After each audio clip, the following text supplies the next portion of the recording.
Estive orando essa semana toda, buscando o Senhor, junto com a pastora. Aliás, não só essa semana, né?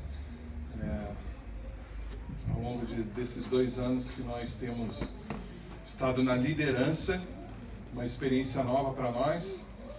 E completamos exatamente 2 anos no dia 8. Dia 8 foi terça-feira, mas eu creio que hoje, 2 anos atrás, né, sábado, o culto era aos domingos, né? Exatamente 2 anos atrás nós estávamos fazendo o nosso primeiro culto sobre a nossa liderança. E debaixo da graça de Deus, debaixo do poder de Deus e da bondade dele, tudo de bom que ele tem. E por isso nós estamos aqui. Amém? E assim seja. Amém, igreja? Amém. Cresçamos e prossigamos em conhecer a Deus.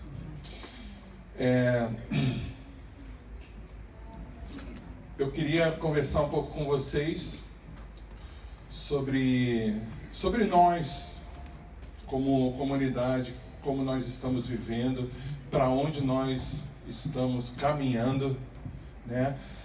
O que isso representa, o que essa reunião de todo sábado representa na sua vida, na vida dos filhos, a família, né? Gostaria de falar sobre desafios que nós precisamos vencer, que o Senhor tem nos colocado. Enfim, nós somos mais do que uma comunidade, nós somos igreja, nós somos a igreja de Cristo.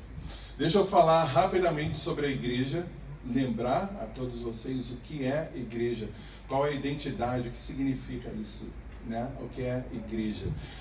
A Bíblia usa várias metáforas para definir igreja. Primeira delas, corpo de Cristo. Interessante que Paulo vai ilustrar bem isso, trazendo um corpo humano, um corpo onde existem membros e eles estão interligados, cada um na sua função, cada um trabalhando em conjunto, submisso a uma cabeça, a uma mente. Na igreja não é diferente, nós somos membros, nós temos, cada um tem funções diferentes, segundo o Espírito Santo nos dá, que são dons, nós estamos interligados e nós estamos sob a autoridade de Jesus Cristo. Ele é o cabeça desse corpo. Cabeça e corpo andam juntos. Você não tem como deixar a sua cabeça em casa e o seu corpo ir. Você não tem como deixar o seu corpo em casa, sua cabeça e apenas o seu pezinho ir. Então, nós andamos juntos. Corpo nós somos interconectados e nós temos que andar juntos. Nós somos o corpo de Cristo na terra que carregamos o reino de Deus. A Bíblia vai dizer que o corpo de Cristo, a igreja, é a luz do mundo. Jesus, uma certa vez, ele disse: eu sou a luz do mundo. E agora ele diz para nós: vocês são a luz do mundo.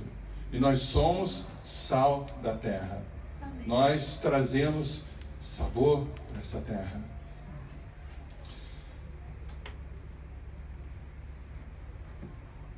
Enfim, somos membros ativos, não passivos. Cada um tendo a sua função na edificação. E aí nós vamos para a próxima metáfora que a Bíblia usa também. A igreja é um edifício.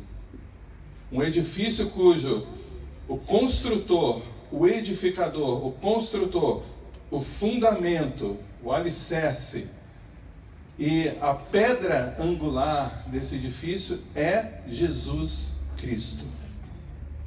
Nós somos pedras vivas, nós somos como tijolos numa parede. Agora você não vê uma parede com um tijolinho faltando, com um buraco. E os tijolos, eles estão grudados, estão cimentados uns nos outros. Isso é um edifício, é uma edificação. Então, a igreja tem essa definição também, tem essa característica de um edifício. Como igreja, nós somos também noiva de Cristo. O que é a noiva de Cristo? É o povo de Deus que está sendo preparado, nós estamos sendo santificados, aperfeiçoados, lavados, limpos, nossa mente vai sendo limpa, nosso coração vai sendo lavado, cada vez mais nós vamos sendo adornados, cada vez mais preparados para nos encontrarmos com o noivo, na ocasião em que ele voltar. Jesus vai voltar, irmãos. Amém. Jesus vai voltar para nos buscar, a noiva de Cristo. Amém? E por fim, Jesus vê a igreja como uma grande família. Nós temos nossa família. Eu tenho minha esposa, eu tenho meus filhos. A maioria de vocês é pai, mãe, tem seus filhos. Você vai dizer, essa é a minha família. Mas se Jesus estivesse aqui, ele ia olhar para cada um de nós e falar, essa é minha família. Certa ocasião, Jesus estava numa casa, ministrando, discutindo com os fariseus, saduceus, doutores da lei, e só que havia rumores ali de que Jesus estava ficando realmente com demência, literalmente. E os irmãos de Jesus estavam muito preocupados com isso, a família de Jesus estava preocupada. Nosso irmão está lelé da cuca, está ficando realmente, e nós temos que protegê-lo. E aí eles vão até aquela casa, então alguém chega a Jesus e diz, olha, seus irmãos e sua mãe estão lá fora. A respeito de Maria, não há evidência nenhuma de que Maria achava que Jesus estava louco, ok? Mas os irmãos de Jesus, além de não crer nele, achavam que realmente ele estava ficando louco. Por isso eles estavam lá.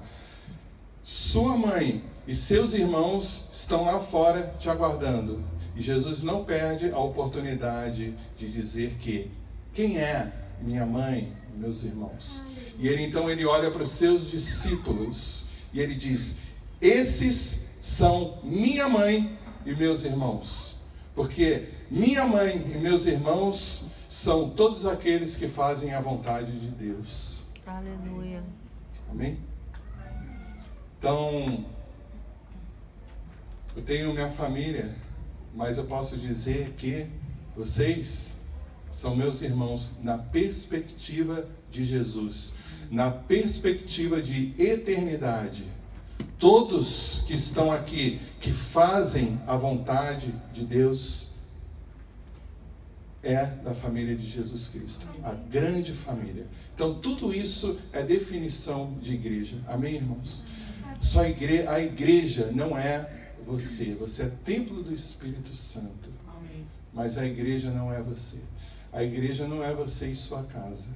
A igreja tem características. Queria falar um pouquinho sobre isso rapidamente. Uma das características de igreja... Bom, primeiro, como é que começa a igreja?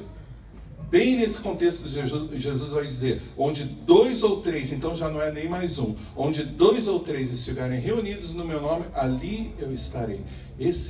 Essa é a minha habitação. O Espírito de Deus habita no meio do seu povo. Amém? 2 ou 3. Só que a igreja não é um corpo fechado. Então você não pode dizer que somos 2 ou 3, fecha a porta e aqui nós vamos ser igreja. Porque a igreja, ela se multiplica, ela se expande, ela é crescente, ela é viva. O Evangelho deve ser pregado a todas as nações. Nunca, qualquer organização onde as portas são fechadas, onde é secreto, onde não há crescimento, não há vida no corpo de Cristo. A igreja também nós vemos quando nós lemos principalmente no livro de Atos, e depois você vê as cartas, todas elas, as cartas, a maioria elas são endereçadas a igrejas locais. Então a igreja, ela tem uma característica de servir, de ser, como eu falei, sal e luz na comunidade local. né? Nossas circunstâncias é um pouco complicado para viver dessa forma, né? Porque, embora nós nos reunimos em Housden, mas uns moram em Wembley, outros moram mais para o sul, outros lá do outro lado da cidade, né? Então, mas o local que eu entendo realmente tinha aquela característica de localidade, deles estarem realmente próximos uns dos outros.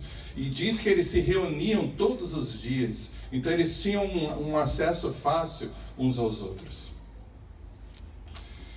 E por fim, a igreja, a característica de igreja, dos membros, é uma característica de servos, de servir, só que com um amor voluntário. Só que esse amor voluntário não é você fazer o que quer, é voluntário, né? Então eu faço o que eu quero quando eu quero. Na Bíblia não existe isso. O que nós vamos encontrar é um compromisso profundo com Cristo. A Bíblia vai dizer que nós nos tornamos escravos de Cristo. E escravo faz aquilo que o Senhor manda. Então nós não fazemos como a gente quer, quando a gente quer, da maneira que a gente quer, de forma alguma. A gente precisa, cada um no corpo de Cristo, encontrar a sua posição, achar o seu dom, receber o seu dom e ser vivo e servir com compromisso e amor. Se for o anjo do Senhor, se atente, se não for, pode dizer. Amor voluntário, coração circuncidado, com compromisso. Irmãos, a igreja, nós vamos falar de desafios, só para dar uma introdução. A igreja nos dias de hoje tem perdido a sua identidade e as suas características. Se dizem cristãos, mas muitos já deixaram de ser igreja. Nós vamos estar falando um pouco mais. E para concluir essa introdução, eu entendo a igreja, aliás, a Bíblia vai dizer que a igreja ela é multiforme. O que isso significa? Ela se expressa de formas diferentes. A igreja passa por diversas estações. Ela passa por moveres. Ela passa por períodos. Se você estudou ou leu alguma coisa sobre a história da igreja, você vai ver que ela passa por períodos de calmaria, períodos de tribulação. As circunstâncias vão mudando, as estações vão mudando. Muito embora o Deus permanece o mesmo, do começo ao fim. Deus e sua agenda não mudam, são imutáveis. Mas a igreja, ela é multiforme, ela vai variar até mesmo de uma forma cultural. A igreja na China é diferente da igreja do Ocidente. Mas ela apenas se expressa de formas diferentes. E ela passa por transições, como nós temos passado aqui. Não é fácil, mas é uma realidade e é assim que o Espírito Santo se move. Falando da nossa comunidade, eu ia contar um pouquinho da história, mas eu não vou fazer isso, porque tem alguns novos aqui no nosso meio. Nós temos muita história para contar dessa comunidade. São só 19 anos de existência, né? Aqui em Londres. Já passamos por alguns moveres, alguns grandes, profundos, né? E então nós temos uma história. Isso não é um oba-oba. Isso é algo que realmente nasceu do coração de Deus. Uma igreja plantada aqui para servir brasileiros, depois vai servir ingleses e pessoas de várias línguas. Bom, houve um tempo, deixa eu bem rapidamente, houve um tempo em que Deus nos deu um tesouro muito precioso para essa igreja, que foram os jovens. Lembra? Houve tempo em que a igreja tinha muitos jovens. Alguns que estão aqui eram os jovens. O Túlio, o Álvaro, o Israel, o Gabi pegou um pouquinho dessa, o Will, né? tinha e muitos, Felipe, André, se a gente for nomear, Isaías, tinham muitos jovens, não sei, 30, 40 jovens, né?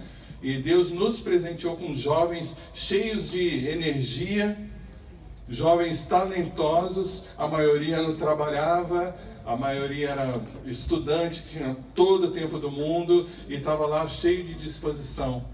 Nessa época nós a igreja estava sob a liderança de um casal de pastores de pulso forte, de visão, experientes, isso é muito importante, experiência. Em tudo eu aprendi que a experiência ela conta muito. Ninguém nasce com experiência, ninguém começa algo já experiente. Então você vai aprender à medida que você persiste e vai trabalhando, você vai cada vez vivendo experiências, isso vai te fazendo crescer. Esses líderes eram extremamente experientes, pastor Elcio e a pastora Jaqueline. Lideraram essa comunidade por 14, 15 anos.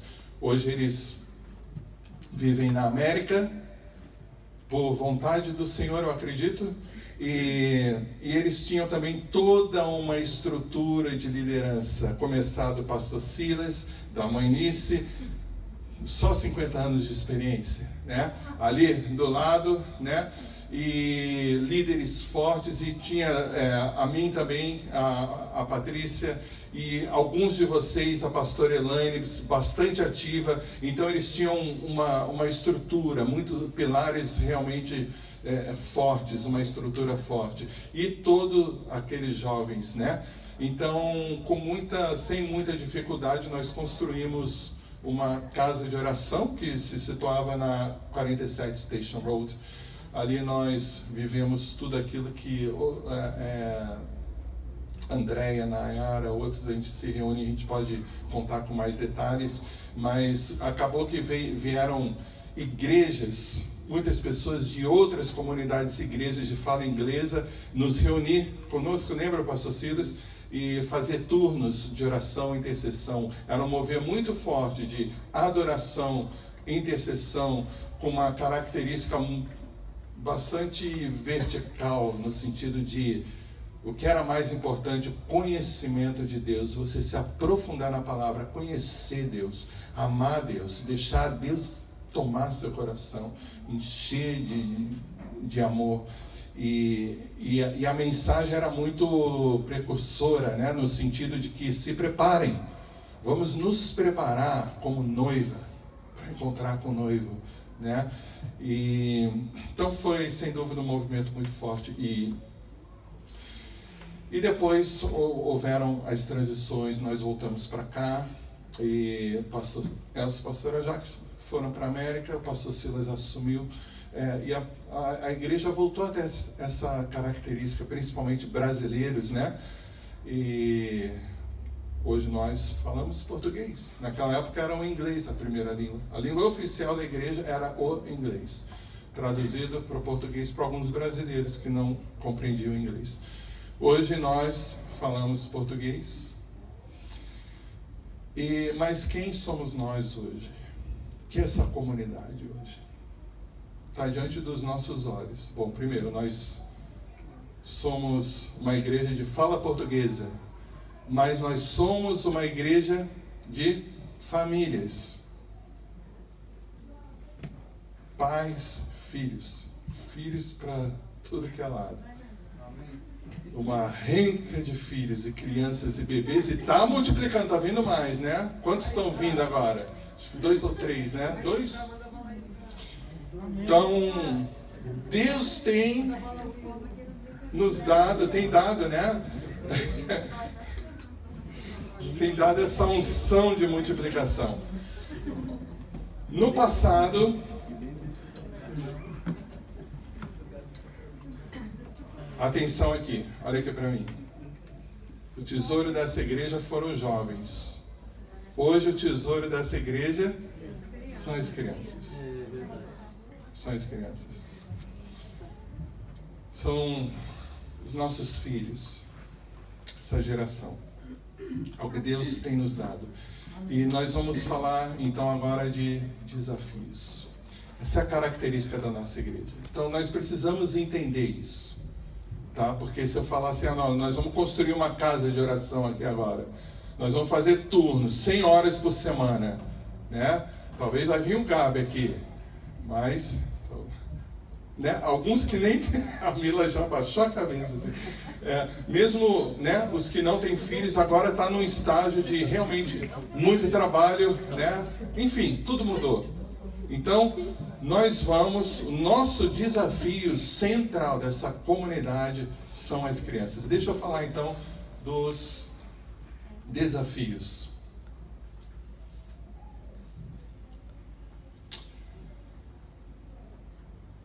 Bom, primeiro, nossos desafios são os filhos. O primeiro desafio são os filhos. Não estou excluindo os que não têm filhos, porque tudo aqui que eu vou falar serve para você, Adri, serve para a Nayara, serve para todos, para a Mila, para o Will. Isso não escapa do coração de ninguém. O que nós vamos estar, o que eu vou estar falando aqui é para todos nós. O que se prega nessa igreja é para todos. Amém? Só que eu estou falando de desafios. Então eu preciso trazer as crianças em primeiro lugar, colocar as crianças aqui na frente. O que nós vamos fazer com essa geração? Filhos, qual que é o desafio? Nós somos pais. Vocês são pais, vocês continuam com a mesma jornada de trabalho. 40 horas em média semanais. Plus, todo o trabalho extra que vocês agora têm em casa. A família aumentou. Tempo, dedicação, tudo isso muitos de vocês não tinham e agora têm. Então, isso foi adicionado na vida de vocês. Então, dedicação à família. A família agora está grande. Então, qual que é o desafio? Qual que é o fator aqui? Tempo e energia, né? Porque eles sumam a energia da gente também, né? Nosso tempo e energia.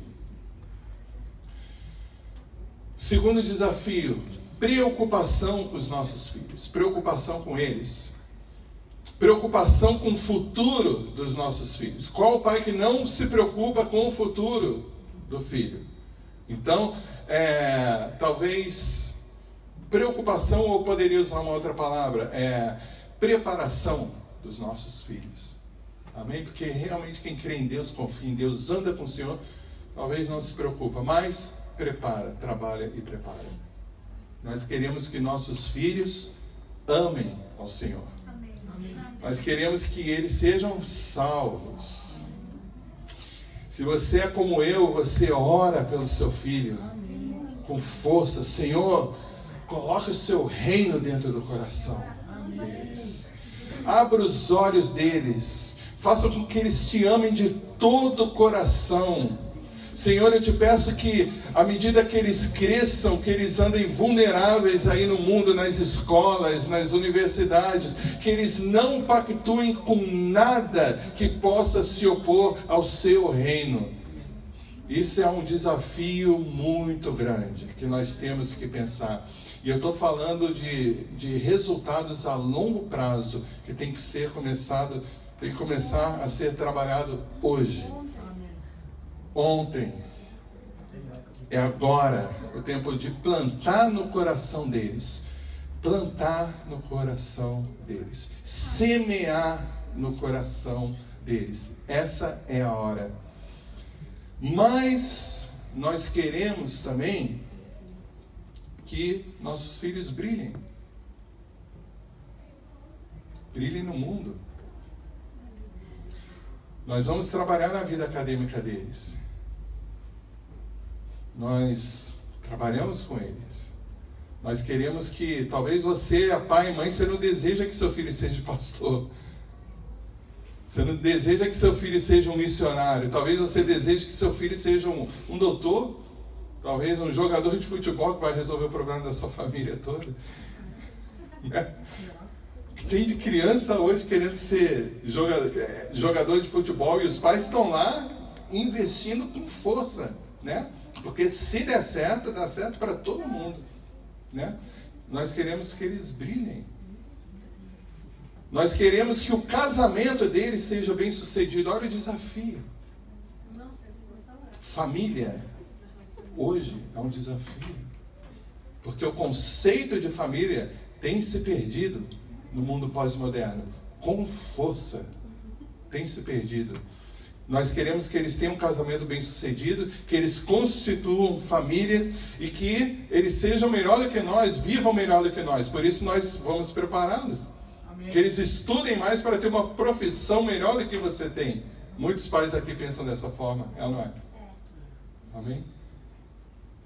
Eu entrego totalmente nas mãos de Deus. Senhor, se o Senhor quiser que meus filhos sejam piloto de helicóptero, como um deles fala, amém. Não importa a profissão, não importa, mas o que importa é o que está dentro do coração. Amém. Dentro do coração. O que importa é o que você tem semeado dentro do coração do seu filho. O que tem crescido dentro do coração deles. Amém.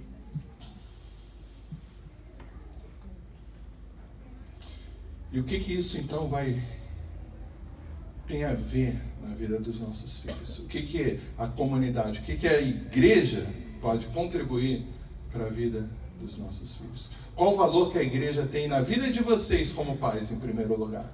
Na vida de todos vocês, solteiros, todos. O que a comunidade tem? O que a igreja tem de valor na vida de vocês? Qual que é a prioridade que isso tem? Qual que é o peso de prioridade que isso tem na vida de vocês?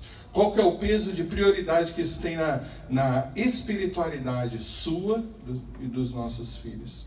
Como, estamos falando de desafio, como que nós vamos administrar todas essas coisas? Coisas, fala comigo, coisas. Coisas. Vocês sabem o que são coisas? Mas nós vamos chamar de coisas, como a Bíblia chama, coisas. Como que nós vamos administrar todas essas coisas? Como que nós vamos lidar com todas essas coisas? E ao mesmo tempo lidar com Deus, com o reino de Deus. Esse é o desafio. Porque você não quer que seu filho se perca, não é? Como que nós vamos ajudá-los no desenvolvimento espiritual? Então, toda a questão que eu quero trazer para vocês aqui hoje é: o que é que está no seu coração hoje? Só você pensar um pouco nas palavras que saem na sua boca no dia a dia. Quando tem algo muito... Às vezes eu vou... a pessoa vem conversar comigo e eu entendo claramente que isso está no coração dessa pessoa já há dias. E ela não consegue falar de outra coisa. O que é que está no seu coração? O que é que eu estou falando com nós aqui agora? Pais, solteiros e todos. O que é que habita, crianças, o que é que habita no coraçãozinho de vocês? O que é que está aqui dentro? O que é mais importante para a sua vida? O que é mais importante para a vida dos seus filhos? O que é que enche o coração de vocês? O que é que tem enchido o coração de vocês? E esse é, de todos os desafios, depois eu vou estar lançando alguns práticos, mas... para mim, eu quero trazer essa questão central. O que é que está no nosso coração? Dentro aqui. Dentro do coração de cada um de vocês. O que é que vocês têm colocado no coração do filho de vocês? Como o mais precioso e o mais importante.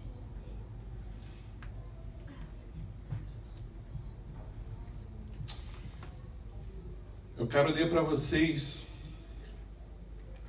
um trecho do livro do A.W. Tozer, chamado The Pursuit of God. Nós vivemos um mundo tão fácil hoje, você pode baixar no PDF e ler o livro. Tem um capítulo que se chama A Bênção de Não Possuir Nada. Vocês entenderam? A bênção de não possuir nada.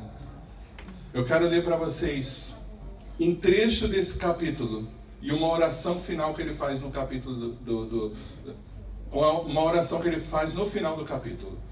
Mas eu quero que vocês prestem atenção, quero que vocês venham aqui comigo. Quero que vocês entendam isso aqui.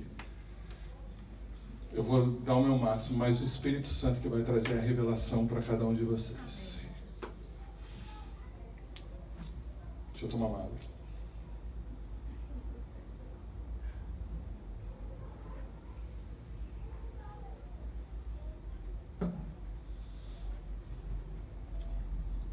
Diz assim: antes de o Senhor fazer o homem na terra, Ele primeiro preparou tudo, criando um mundo de coisas úteis e agradáveis para o sustento e para o prazer.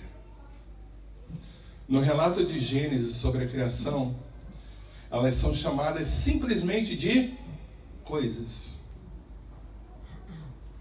tendo sido feitas para serem usadas pelo homem. Se alguém tiver com sono, pega um copinho de água, toma uma aguinha.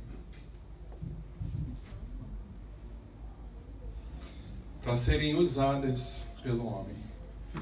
No fundo do coração humano existia, nós não sabemos o que é isso, existia um santuário onde ninguém, senão Deus, era digno de entrar.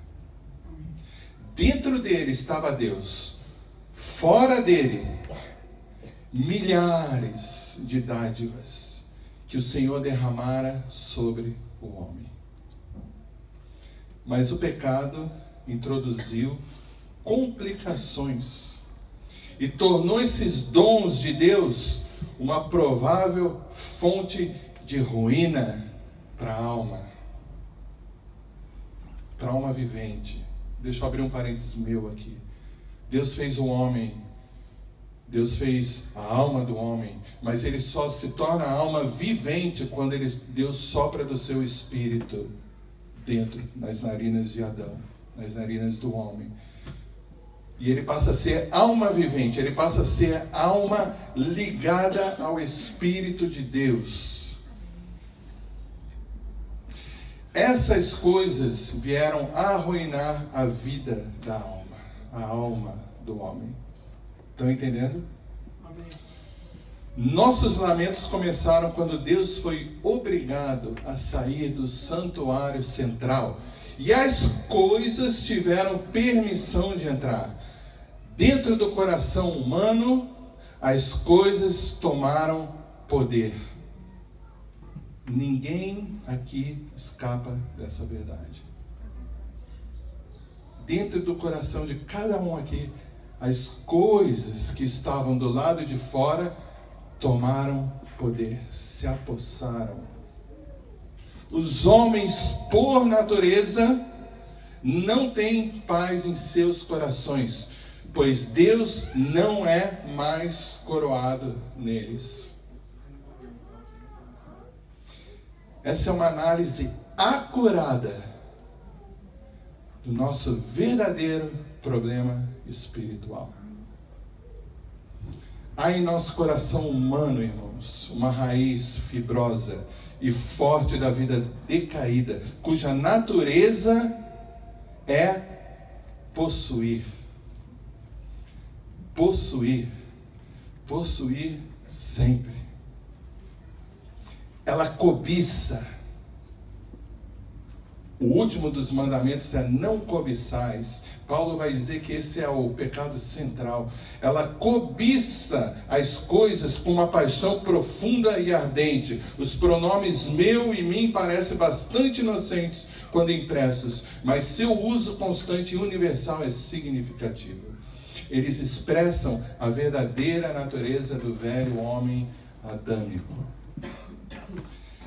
As nossas raízes, presta atenção, as nossas raízes cresceram em direção às coisas e não ousamos arrancá-las, qualquer delas, por menor que seja, por medo de perder, de morrer. nós não queremos nos desfazer. As coisas se tornaram necessárias para nós. Algo que não foi determinado no início. Os dons de Deus tomaram o lugar de Deus no nosso coração. Não há dúvidas de que esse apego obsessivo às coisas que nós temos é um dos hábitos mais prejudiciais à vida. E ele termina o capítulo. Eu não li todo o capítulo. Ele termina o capítulo dizendo: Pai, essa é a oração que ele faz. Pai, quero conhecer-te, mas o meu covarde coração teme desistir dos seus brinquedos. Não consigo afastar-me deles sem sangrar por dentro. E não tento ocultar de ti o terror dessa separação. Por favor, arranca do meu coração todas essas coisas, as quais muito tempo venho me apegando e que se tornaram parte do meu eu, para que eu possa entrar e habitar sem nenhum rival, para que Deus possa entrar e habitar sem nenhum rival. Em nome de Jesus. Amém. Amém. Você lê a história de Davi, é muito interessante o que Deus faz na vida desse homem. A gente sabe que Davi derruba o Golias, mata o Golias, né? O gigante que todo o povo de Israel temia. E o Davizinho foi lá e derrubou o Golias. Ele se tornou o herói nacional. Davi foi aclamado por todo o povo. Esse é o cara, esse é o cara. As mulheres vinham cantando para Saul. Saul matou milhares, mas Davi matou 10 milhares. Aliás, isso causou uma inveja imensa no coração de Saul. Essa inveja Deus tomou para tratar na vida de Davi, né? Aliás, não era fácil, né? O rei, Saul era o rei, e ele vê que ele ganhou só uns 1000 likes, mas o Davizinho ganhou 10.000 likes, né? Porque hoje em dia tudo é about likes, não é? E aquilo ali perturbou o coração de Saul. Inveja. Nós vamos falar mais um pouquinho de inveja. É o sentimento, bom, primeiro é o sentimento mais humilhante que tem. Se eu perguntar aqui, alguém tem inveja aqui? Ninguém vai ter coragem de levantar a mão. Mas esse é um mal muito comum no nosso meio. Você vai encontrar um invejoso. Pode ser, você trabalha fora, irmãos, com colegas de trabalho? Alguém trabalha? Quem trabalha? Vocês trabalham com invejosos ao lado de vocês, pelo menos um. Pode ter certeza disso. Tá? Pode ter certeza disso. Irmãos, vai ter inveja dentro da sua casa, na sua família. Vai ter invejoso dentro da tua família. E não vai ser diferente com a igreja. É claro que vai ter inveja no meio do nosso povo. Claro que tem. Porque isso faz parte da nossa velha natureza. Você vê a criança invejosa, só que ela não está preocupada em esconder. Ela vai lá e quebra o brinquedo mesmo. Eu não quero que ele tenha esse brinquedo. A inveja não é ciúmes, tá? A inveja é você desejar que o outro não tenha. Tá bom? Não é você nem desejar o que é do outro para você. Isso é cobiça, é diferente. Sabe o que é a inveja, irmãos?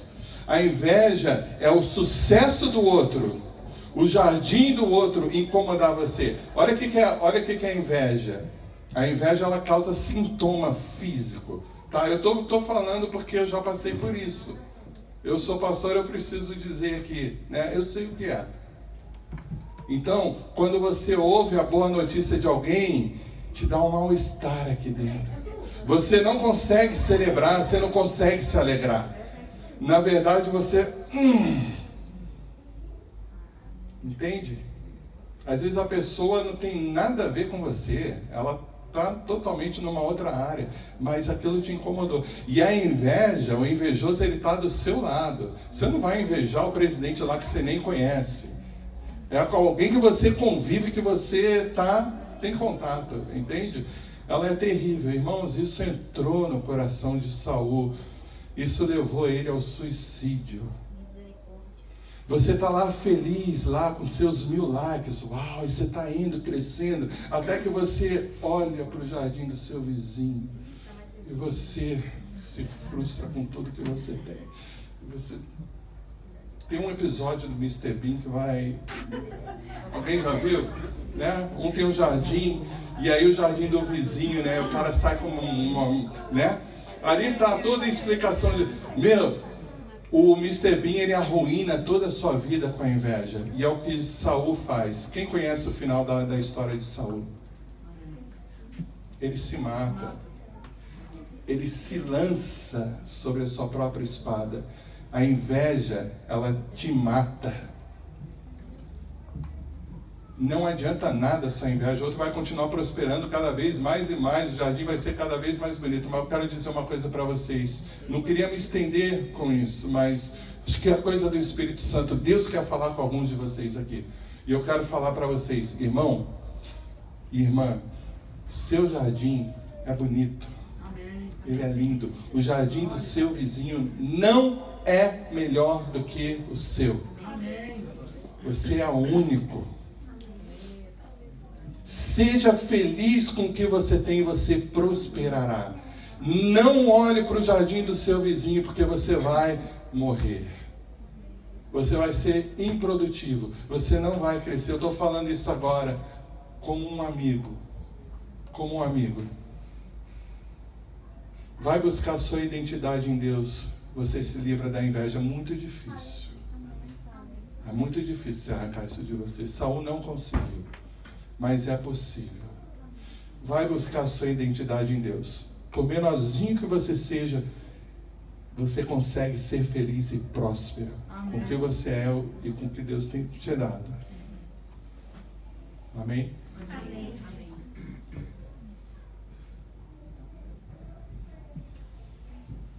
Deus usa a inveja de Davi. Davi parece criança também, né? Ele não consegue esconder. Ele pega a lança e pá! Finca, só que o Davi, né, conseguiu escapar e a lança passou aqui. Quando isso aconteceu pela segunda vez, ele pensou, deixa eu correr agora, que esse cara tá doido mesmo, ele quer me matar. E agora eu preciso fugir. Não pense que Davi matou Golias e foi entronizado. Depois que Davi matou Golias, ele passou por alguns anos do maior vale da vida dele. Não estou falando do pecado de Davi, quando aquilo lá ele já era rei. Quando o pecado de adultério, assassino, aquilo ele já era rei.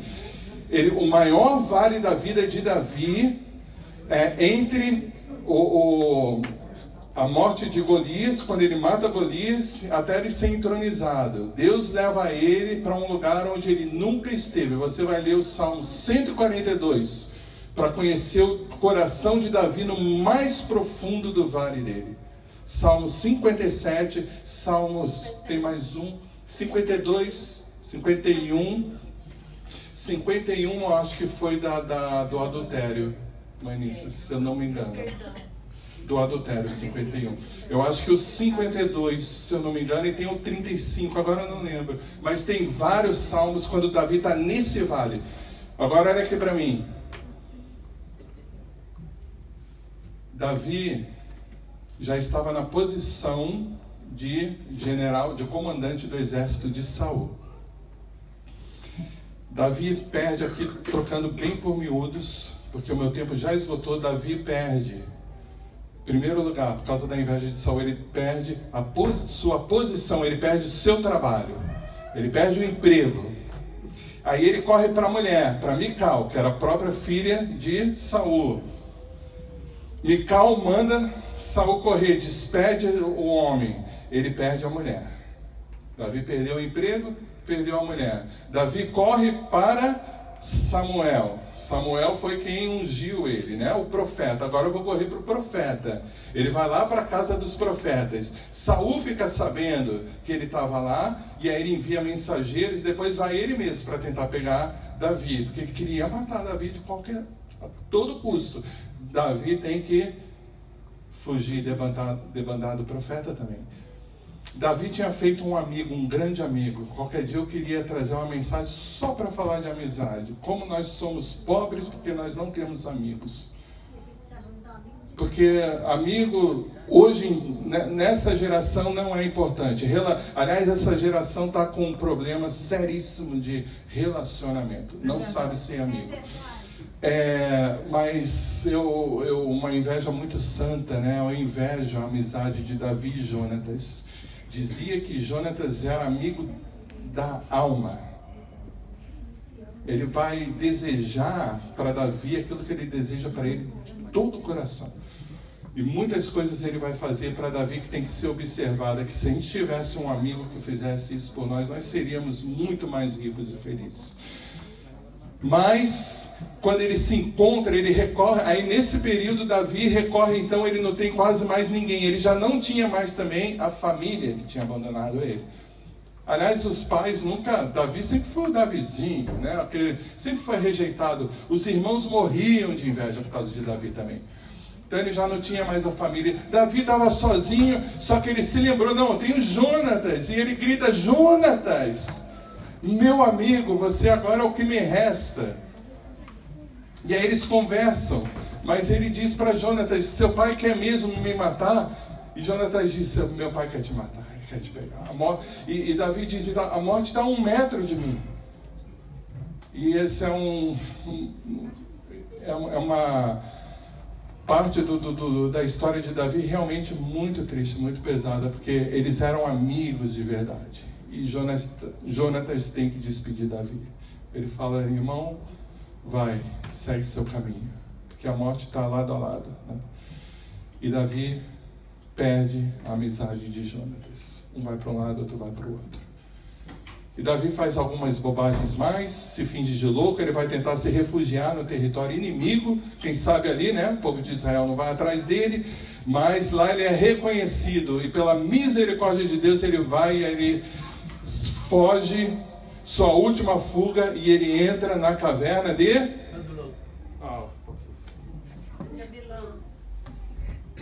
Caverna de Adulão. Nessa caverna, então veja bem, Davi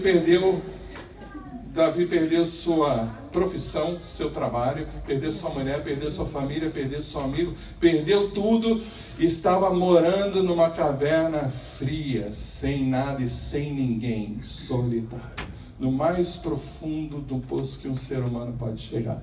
Por quê? Do que é que nós estamos falando? Nós estamos falando de coração.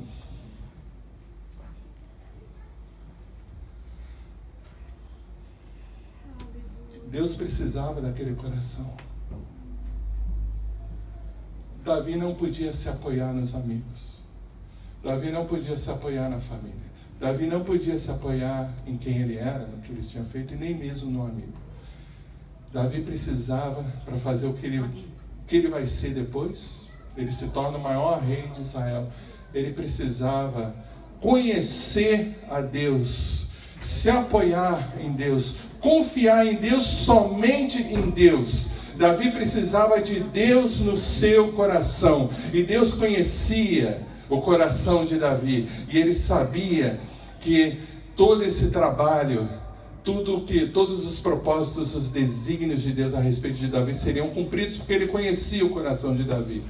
Ele só precisava daquele coração vazio. Irmãos, esse é o nosso maior desafio. A nossa confiança, nós temos medo de perder o que a gente tem. Nós temos medo dos nossos filhos não serem ou deixarem de ser ou qualquer outra coisa. Porque nós não temos Deus plenamente no nosso coração. O maior desafio é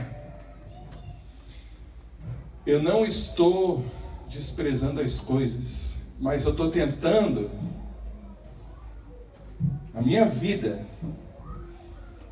e trazendo aqui para vocês, tentar ser como era antes, que nós nem sabemos como era, mas era ter as coisas, usufruir delas, mas no nosso coração, quem habita é Deus. Quem habita é Deus. Nós confiamos em Deus.